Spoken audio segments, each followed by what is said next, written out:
Mr. Luckner, we're putting your trim on. We put your floor in today. Get your ceiling boards all in. We actually did that on Friday. This is called a self baler right here, and those things that's actually sunk more boats than they saved. So we've got that plugged off we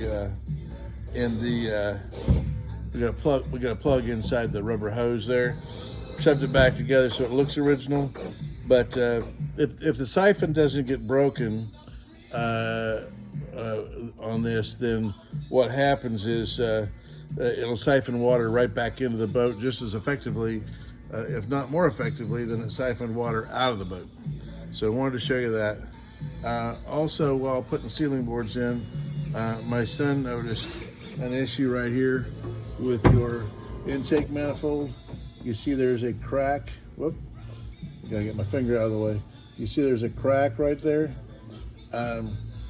Those things have a tendency to freeze up and crack. That's a little water jacket right there that helps preheat the air and fuel going into the engine.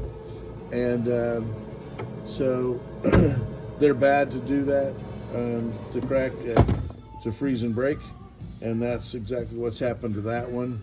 As you can see, that's a very old crack. There's quite a bit of rust in it.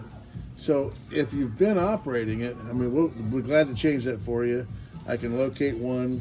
I might even have one, an intake manifold. We can locate one of those for you, and we can go ahead and change it out.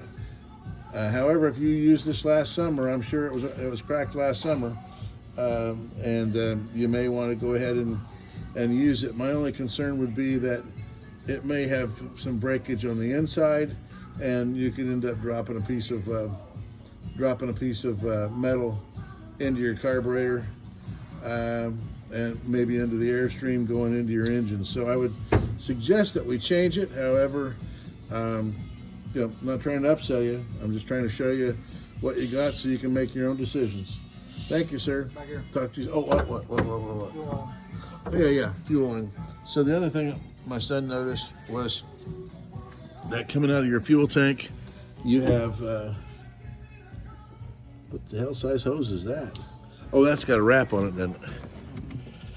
Anyway, so you got rubber fuel line coming out of the tank, and then it comes down and squeezes over your copper line, but there's not even a hose clamp on it back here. So you might want to add a hose clamp, or actually what I would suggest, what we recommend, is that you go ahead and replace this with Coast Guard approved rubber line all the way from the tank up to the fuel pump. And because as you can see, you got rubber hose on this end, you got rubber hose on the other end, and you have copper line in between. So to do this properly, we would just change this all to Coast Guard approved fuel line. And then we would also recommend adding, oh, he's got a fuel filter back there. Well, at least change it, because those start breaking down, it'll start clogging up your idle. Oh yeah. Well, yeah. No, I'm in agreement. Yeah, I'm in agreement. So, but I didn't think he had one at all. So there's a black fuel filter back in here. Whoop.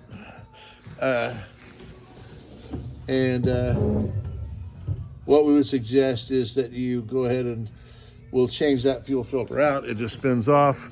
We'll spin you a new fuel filter on. We've got them on the shelf here. We have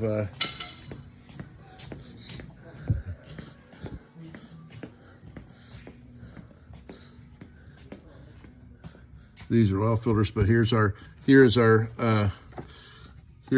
example of the fuel water separating filter. And this one filters down to 21 microns. I've got one right below it that filters down to 10 microns, I believe.